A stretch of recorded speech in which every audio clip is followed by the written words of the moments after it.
Welcome to Forbes Newsroom. Joining me now is Zach Everson, staff writer here at Forbes. Zach, thank you so much for joining me.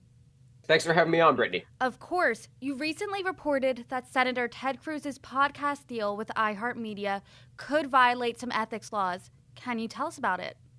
Sure. So last month, the Texas Republican announced on his Verdict with Ted Cruz podcast that he had signed a deal with iHeartMedia.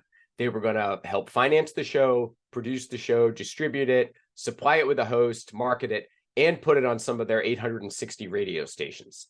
And as Ted Cruz said, this is a big damn deal. iHeartRadio is a monster, but iHeartMedia is also a registered lobbyist, in which case Campaign Legal Center has pointed out it could be interpreted here that Cruz has accepted a pretty substantial gift from a lobbyist. iHeart has a history of lobbying members of Congress. Tell us about it.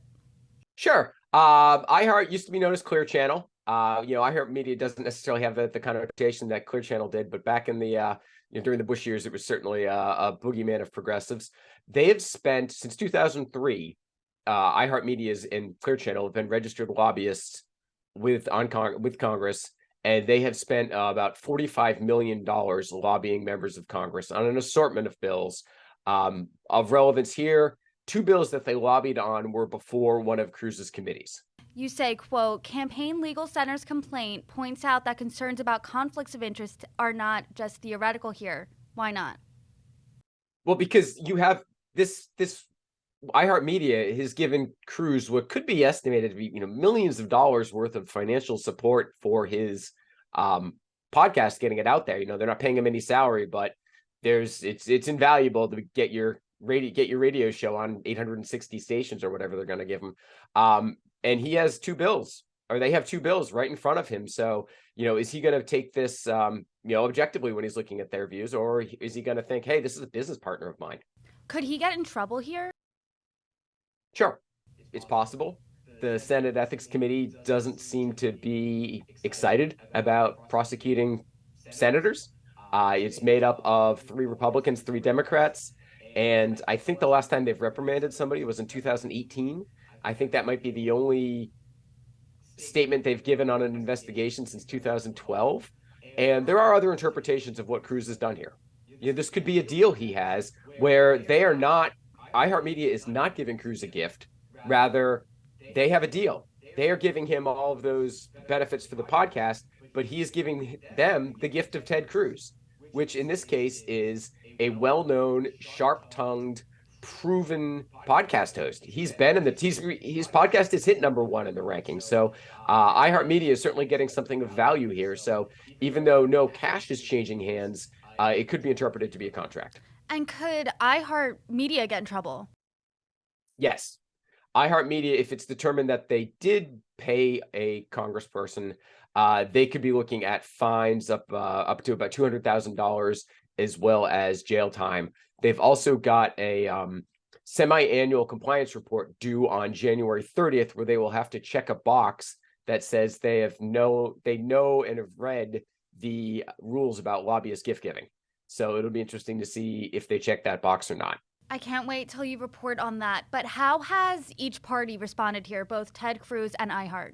Ted Cruz thought Ted Cruz did nothing wrong. They compared it to being on making a TV appearance, like something like this. Obviously you have Congress people on there, and they're saying, hey, it's okay because we're appearing on a podcast.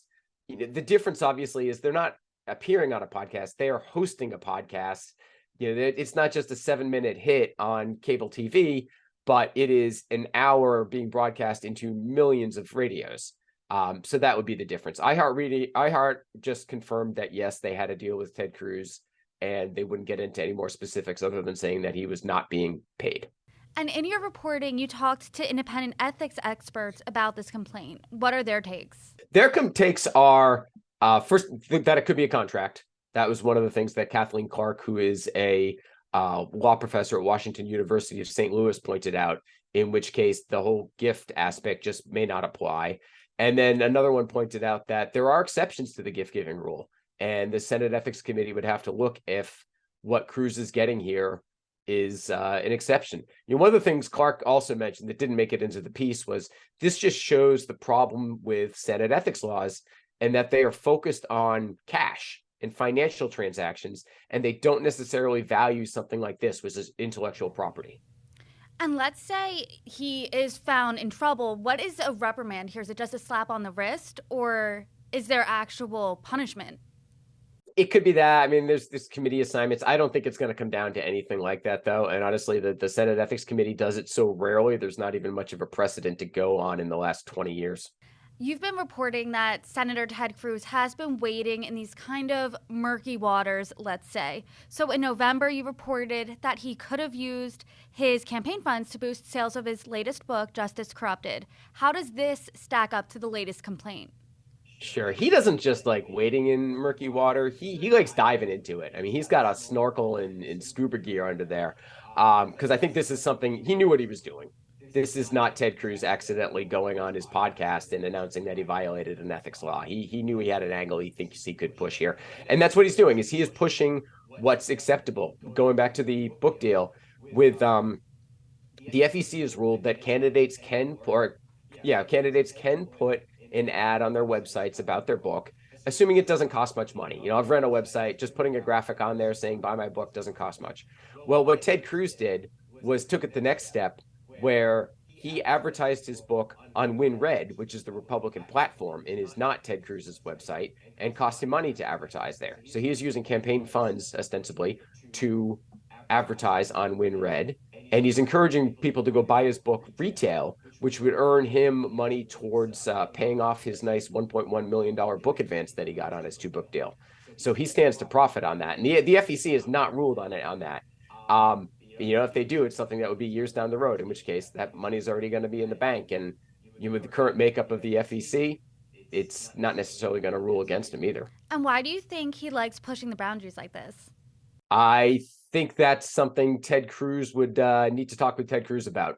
I think Ted Cruz just enjoys doing this. He did it with the Supreme Court, where it looks like he went out of his way to pick a fight about candidates' ability to to pay back loans to themselves with campaign funds. He recently won that case, took it all the way to the Supreme Court. It's interesting. He certainly doesn't need the money, but it seems to be an area that he is really working to change the way the rules are applied. And the Texas senator hasn't exactly ruled out a 2024 presidential run. Do you think this latest complaint will affect that in any way? No. And I think the radio show is actually a great thing for his presidential run, because he's getting broadcasts, he's getting put on all these radios, he's being carried in all of these markets. They're going to get Ted Cruz 3 times a week on their radios. If he does declare, obviously that contract would be changed. But in the meantime, it's a lot of free advertising for Ted Cruz. Can you speak to that? Why would the contract be changed if he declares he's running? There's certain rules about exposure that you can get on in fair time for candidates. So all of a sudden, if they were pumping in 3 hours a week of Ted Cruz, they would have to start looking at similar arrangements with other politicians. And hey, maybe that's where we're going. Maybe that's what's going to happen with this. The FEC is not going to rule that this is wrong. And we're going to see all the Congress people and senators who have their own podcasts, and there are several of them right now. They're going to follow Cruz, and they're going to get professional production, and they're going to be blasted out into all of these radios. Because honestly, I think the deal he has is a lot like a book deal. Now, senators and Congress people are allowed to sign book deals because there are very specific rules that allow them to pursue books. But if you look at what he's gotten here with the podcast, it's similar. He is providing them with intellectual property, and they are repackaging it, marketing it, distributing it, and handling the financial transactions for it. Now, in that case, in the book case, he is earning money. With the podcast, he's not. But it seems like a really good comparison. And you can make the argument, if books are legit, podcasts should be as well. Another big difference, though, is that a bestseller book, you're looking at tens of thousands of copies, maybe. Getting on a radio podcast or blasted out there, you're getting a lot more access to ears. Exactly. And you did mention that there are several other members of Congress that have podcasts, but you report that this Ted Cruz's situation appears to be unique. Why is that? Yeah, that's what Campaign Legal Center said in their complaint. They said it was quote, no one is bold enough no one is this bold to accept a deal like this. Was that they just thought Cruz was the only person who would do it. So I think we mind others following in his footprints. We did with the books. Lauren Boebert, shortly after Cruz was used campaign funds to advertise his book and encourage people to go to retailers, Lauren Boebert did the same exact thing. Do you think if this opens the floodgates, the FEC will step in? Not the way it's currently set up. It's currently split. It's deadlocked. It can't really agree on anything. I was driving around this morning and I was listening to the radio thinking about what it would be like as I go through, XM radio if it's just nothing but senators. Every senator's got a podcast. And, they have the Ted Cruz, or Congress people, the Matt Gaetz channel. And that could be something we're taking a step towards. Well, we will keep following your reporting and seeing where that leads, but I do want to switch gears now and talk about another Republican, and that's House Minority Leader Kevin McCarthy, who needs to secure 218 votes to win the speakership. Why has this proven difficult so far? The margin is razor tight, and we're seeing a dynamic that the Republicans have used in Congress overall, they're now using within their party, and that is their far right's willingness to go to brinksmanship. They've done it with the budget. They've done it with the debt ceiling. And that's exactly what they're doing now. If Kelly McCarthy, if they don't capitulate, they're going to put up a stink and not support him. The Freedom Caucus's concern is that he's not conservative enough. And this happened to him before. This happened in 2015, where he was next in line and got passed over for Paul Ryan. So the red wave did fail to materialize completely in the midterms. How much of that is to blame on Kevin McCarthy? Probably not a ton. But again, he's also largely in this leadership role because he is just a prolific fundraiser and helping out campaigns with that. But I think overall, there were a ton of other issues that were out there. And Kevin McCarthy's inability to get more Republicans elected, I don't think was a major issue. And at least 6 Republicans have either openly doubted him or straight up said, I'm not voting for him. Is this unprecedented? I know you said in 2015 he got passed up, but to be so vocal about their displeasure for the leadership of Congress. I think you used to find this sort of stuff would be more said internally. It wouldn't bubble up in public, but our media landscape has changed so much, and so many of the Republican Congress people are playing to Fox News and Newsmax and those channels rather than actually caring about getting anything done, that they're going to go ahead and say it publicly because it's going to get them out in media. If the Republicans then say, all right, we're going to nominate somebody else, and the Freedom Caucus budges on that one, they may get to say, all right, we'll give you some Democrats will vote for this person. So if they were picking moderate, that's certainly a possibility. Do you have any moderates off the top of your head that you think would be contenders there? None of them. I haven't seen anybody who's really stepping forward wanting to do this. McCarthy is pretty moderate by conservative standards these days, and I don't think any of them want to risk upsetting him right now. But it's a lot like you ever watch the show The New Pope on HBO? It's reminding me a lot of a papal conclave right here, and kind of the inner politics going in on there, and that they all want it, but they don't want to seem like they want it too much. They don't want to come after the leading candidate, but we'll see. Vote is January 3rd. It also depends on who's there that day. It is only they have to win a majority of the votes cast for individual candidates on that day. So if one of these people objecting just votes present, that doesn't hurt McCarthy as much as if they were to vote for another candidate. And McCarthy did say he was confident that he's going to win. How likely do you think that is to happen?